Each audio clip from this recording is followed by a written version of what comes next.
आज हम audio story में जिनकी बात करने वाले हैं, उनका किचन से एक अलग ही रिश्ता है, एक अलग ही उनका प्यार है किचन से। जो फीमेल्स होती हैं वैसे उनका किचन से एक अलग ही इंटरेस्ट होता है, लेकिन इसी इंटरेस्ट को अगर वो बिज़नेस में अपने कन्वर्ट कर लें, तो अपना शौक भी वो पूरा कर लेती हैं और एक अच्छी अर्निंग भी करती हैं। क्या है ये स्टोरी पूरा समझते हैं। हेलो फ्रेंड्स, आज हम मारवाड़ी खाना की बात करने वाले हैं। मारवाड़ी खाना जो शुरू करने वाली हैं, जिन्होंने इसको स्टार्ट करा है, उनका नाम है अभिलाषा जैन। अभिलाषा जैन जी की क्या थी जर्नी, उनको क्यों ऐसा आइडिया आया कि उन्हें एक मारवाड़ी खाना सबके सामने पेश करना चाहिए, क्या था रीज़न और कैसे शुरू किया, वो सब समझते हैं।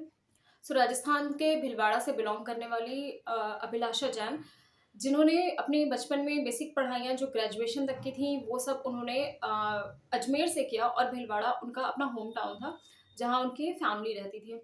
रहती वो अजमेर में थी पढ़ाई के लिए और होम टाउन अपने भीलवाड़े हमेशा आती-जाती रहती थी। जब वो अपने घर आती थीं, तब वो देखती थी कि उनकी जो फैमिली है, मतलब उनकी दादी, नानी, मम्मी, सब लोग मतलब खाने में काफ़ी ज़्यादा इंटरेस्टेड रहते थे, बहुत ही अलग-अलग तरह की खाना। राजस्थान वैसे भी अपने खाने के लिए बहुत ज़्यादा फ़ेमस है। सो वहाँ पर जो भी चीज़ें अवेलेबल होती थी, उनसे वो लोग ज़्यादातर चीज़ें अपने घर में ही प्रिपेयर करती थी, बनाती थी। जैसे कि पापड़ वगैरह है या जो भी अचार हैं बहुत तरह के, ये सारी चीज़ें वो लोग घर पे ही बनाते। अभिलाषा जब भी अपने हॉस्टल से वापस आती थी घर को, तो वो हमेशा अपनी माँ को कहती थी कि आप सब्ज़ी काट दो, उस सब्ज़ी को बनाऊँगी मैं, छौंकूँगी मैं, कैसे तड़का लगाना है वो सब मैं करूँगी। ऐसे धीरे-धीरे करके इनका खाना बनाने में जो इंटरेस्ट था वो अपने आप और भी ज़्यादा आने लगा। अभिलाषा की शादी के बाद में वो ह अलग-अलग जगहों पे रहना शुरू करी, क्योंकि उनके हस्बैंड की जो जॉब थी वो ट्रांसफरेबल जॉब थी। वो लोग कभी स्कॉटलैंड भी रहे हैं, फिर वैसे ही गुड़गाँव आके रहे। जब ये गुड़गाँव में रहना शुरू की, तो पूरे टाइम जब ये घर में रहती थी, उस टाइम पे ये फ़ेसबुक पे बहुत ज़्यादा एक्टिव रहती थी। जस्ट उस टाइम पे फ़ेसबुक इंट्रोड्यूस हुआ था इंडिया में, मतलब कल्चर में ज़्यादा आ गया था लोगों के, और उसके साथ ही इंटरनेट का भी जो कल्चर था वो भी बहुत ज़्यादा ग्रो कर रहा था उस टाइम पे। ये आइडिया आया कहाँ से, मारवाड़ी खाने का।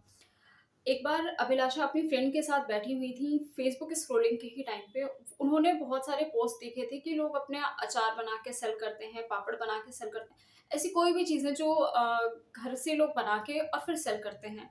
यहीं से इनको भी आइडिया आया कुछ होम शेफ टाइप का, कि ह क्या हम भी कुछ ऐसा कर सकते हैं, और सेम टाइम पे इन्होंने फिर एक फेसबुक पे पेज बनाया मारवाड़ी खाना करके, जिसमें कि राजस्थान की जो भी प्रमुख खाने थे, उनके बारे में इन्होंने वहाँ पर डिस्कस किया और लोगों को बोला कि आज हम घर में दाल-बाटी चूरमा बनाने वाले हैं या ये बनाने वाले हैं, कौन-कौन इंटरेस्टेड है? वहाँ से इनको ऑर्डर आना शुरू हुआ। इन्हें जो फर्स्ट ऑर्डर मिला वो इतना ज़्यादा अच्छा था कि लोगों के फीडबैक से ही बाकी लोग जुड़ने लगे। मतलब इन्होंने कोई भी स्पेसिफिक अपनी मार्केटिंग या ब्रांडिंग नहीं करी थी। जो इनके कस्टमर्स थे, जो इनका खाना खाते थे, उन लोगों को ही खाने के बाद में जो फीडबैक था वो दूसरों को रिकमेंड करते थे कि उनका खाना काफ़ी टेस्टी होता है, राजस्थानी पैटर्न पे होता है, और बहुत सारे नॉन वेजिटेरियंस लोग भी इनके खाने को बहुत ज़्यादा पसंद करने लगे। एक बहुत बड़ी डील होती है जब आप नॉन वेज एटमॉस्फेयर में रहिए, जहाँ पर कि नॉन वेजिटेरियन खाने को लोग बहुत ज़्यादा प्रेफ़र करते हैं। उसमें एक वेजिटेरियन खाना, जिसे कि जो कि कल्चरल फूड भी कह सकते हैं हम, एक ट्रेडिशनल फूड को इंट्रोड्यूस करना और वो सबके लिए लविंग हो जाना, एक बहुत बड़ी डील होती है। इस तरह से राजस्थानी खाना या मारवाड़ी खाने का स्टार्ट हुआ, शुरू हुआ।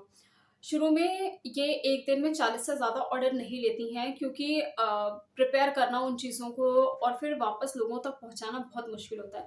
जब इन्होंने फर्स्ट टाइम ऑर्डर लिया और अच्छे ऑर्डर तो आ गए, लेकिन अब इन्हें टेंशन थी कि ये खाना डिलीवर कैसे होगा?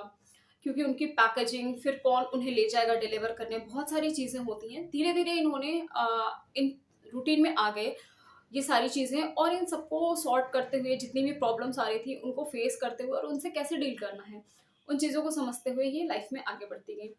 जब ये मारवाड़ी खाने की बात, मतलब ऐसा ये कुछ होम शेफ वाला काम करना चाहती हैं, जब ये बात इन्होंने अपने फादर को कही थी, तो इनके फादर काफ़ी ज़्यादा उस समय नाराज़ हुए थे, क्योंकि एक नॉर्मल मिडल क्लास फैमिली से बिलॉन्ग करने वाले, वो भी भीलवाड़ा जैसी जगह पे, जो कि एक टाउन एरिया है, वहाँ से बिलॉन्ग करने वाले लोगों के लिए ये बहुत ज़्यादा मुश्किल था कि उनकी बेटी खाना बनाकर बेच रही है। मतलब ये उन्हें सुन के ही बहुत अजीब लग रहा था कि ऐसी क्या प्रॉब्लम आ गई है कि तुम्हें खाना बना के बेचना पड़ रहा है।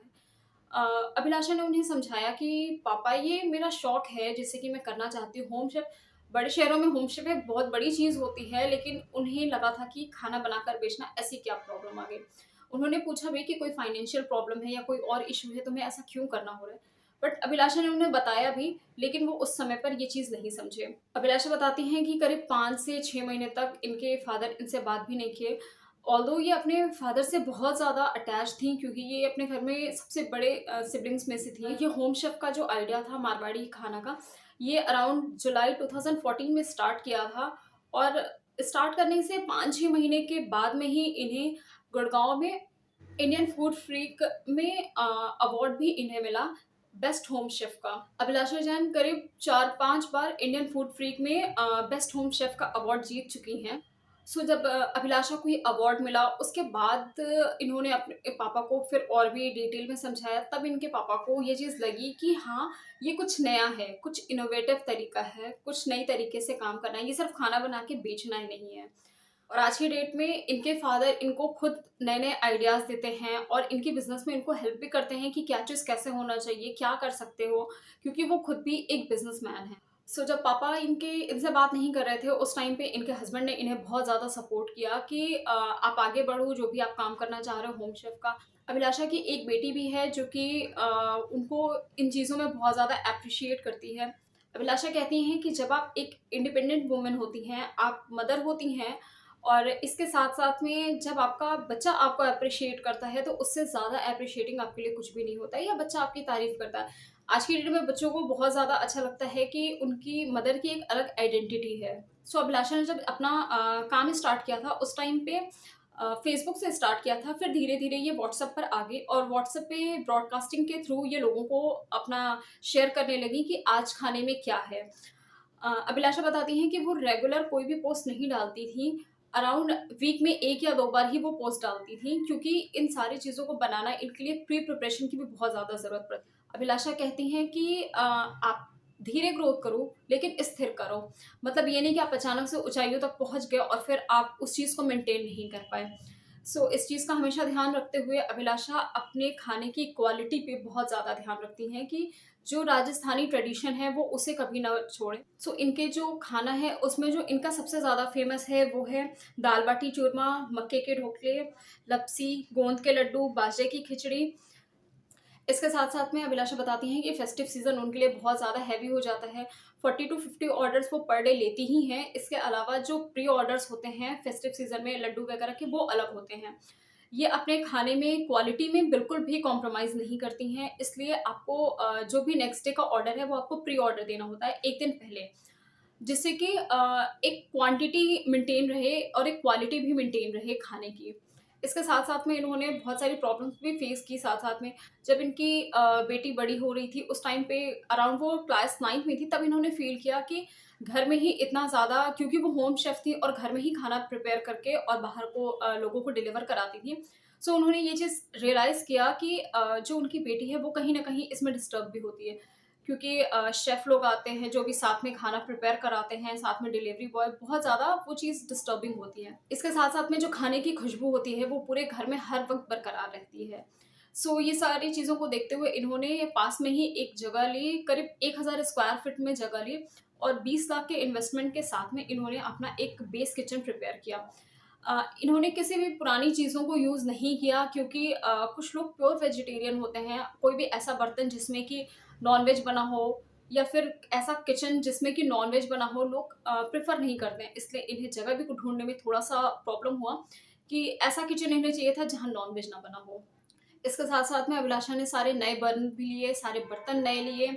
इन सारे इन्वेस्टमेंट के साथ में अपना काम शुरू किया, और आज की डेट में करीब 3 से 4 लाख रुपए इनका मंथली रेवेन्यू है। सो एक हाउसवाइफ से एक होम शेफ का जो सफ़र है अभिलाषा का, वो बहुत ज़्यादा इंस्पायरिंग है। अगर आप भी ऐसा कुछ करते हैं जिसमें कि आप बहुत ज़्यादा शौकीन हैं, या जिस चीज़ के लोग आपके बहुत ज़्यादा पसंद करते हैं, कुछ भी हो सकता है, वो आपके किचन का हो सकता है, आपके कपड़ों से रिलेटेड हो सकता है, या किसी भी चीज़ का मार्केट, जिस भी चीज़ में आप परफेक्ट हैं या आपसे बेहतरीन कोई नहीं कर सकता है। आप उस चीज़ को अपना स्टार्टअप बना सकते हैं, और आप अपने एक अर्निंग का सोर्स भी उसे बना सकते हैं। सो इस कहानी से एक बहुत ही अच्छी इंस्पिरेशन हम सबको मिलती है कि लाइफ में अगर आप कुछ करना चाहते हैं तो वक़्त को मत देखिए कि क्या वक़्त है और कैसा है। आप अगर आगे बढ़ते हैं तो हर चीज़ें आपके फ़ेवर में होती जाती हैं। सो जो भी करना चाहते हैं आप अपनी लाइफ़ में वो ज़रूर करें, अपने सपनों को पूरा करें, क्योंकि रास्ते दूर से बहुत मुश्किल दिखते हैं, लेकिन जब आप उसमें चलना शुरू करते हैं तो रास्ते अपने आप बन जाते हैं। सो ये वीडियो आज यहीं पे ख़त्म करते हैं। बहुत जल्दी मिलते हैं आपसे अपनी अगली वीडियो में। Thank you so much.